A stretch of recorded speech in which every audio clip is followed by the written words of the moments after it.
Our first question is about motivation, in particular, how to maintain motivation over long periods of time. This was a question asked by Martin Zokov. He wrote, I alternate between periods of two different states that vary from a few weeks to a couple of months. I have extremely high motivation in one state where I can do multiple things, side projects, making music, as well as my main things, or really low motivational states where I can barely do anything and I only look for short-term entertainment, generally unproductive things, as we all do from time to time.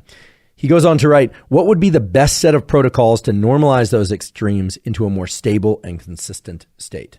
Now, here the question was specifically about how to not go from these extremes of days or weeks of high motivation to days or weeks of low motivation.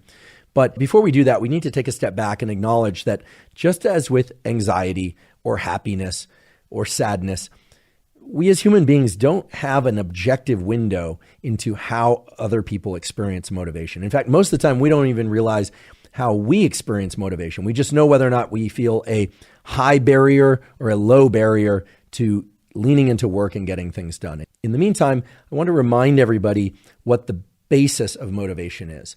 Now, there are many neurochemicals and neural circuits involved in what we call motivation, but a central theme of the neuroscience of motivation is that the neuromodulator dopamine is involved. Now, dopamine does other things besides control motivation. In fact, it controls light adaptation in the retina, that is your eye. It controls a number of different things in terms of movement. It controls all sorts of things, but it is strongly related to the motivation pathways. How do we know that? Well, there are experiments on animals and humans which show that even in the absence of dopamine, or in the presence of very low dopamine, I should say, people and animals can still experience pleasure.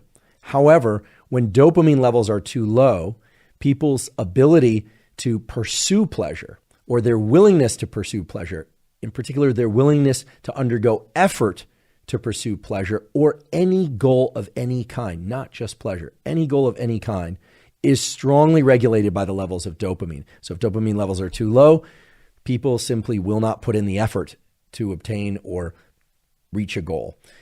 If dopamine levels are adequately high, they will put in that effort. And if dopamine levels go too high, you actually see something that is pathologic, which is that people consider every goal a reasonable goal. This is often seen in the manic phase of a manic bipolar person. So for instance, somebody with manic bipolar who's in a manic episode, dopamine levels are very, very high, and they will think every idea is a great idea, and they will have tons of energy to do that, so much so that they're not sleeping. So obviously that's not what we want. What we want, and what the question asker, Martin, is asking about, is how to keep dopamine levels in a range that allow us to lean into effort, but that we don't expend our ability to stay motivated. In other words, we want to think about dopamine as a reservoir, or residing in a reservoir. That reservoir can be depleted, so it's exhaustible, it's depletable, but it's renewable as well. Dr. Gillette offered an analogy of the baseline levels of dopamine as a wave pool. And I really like this. So if you think about this pool full of dopamine, and here we're just talking about the dopamine that resides in the circuits of the brain that control motivation. But that pool of dopamine, you can imagine, is just sitting there, not doing much of anything while you're asleep. In fact, while you're sleeping, you're replenishing those dopamine levels.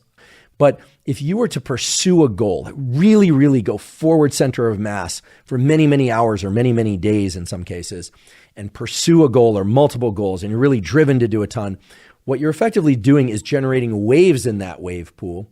And if those waves are too big, well, then the waves can't keep repeating themselves. So think about the wave as the motivation and the depth of the pool as the reservoir of dopamine.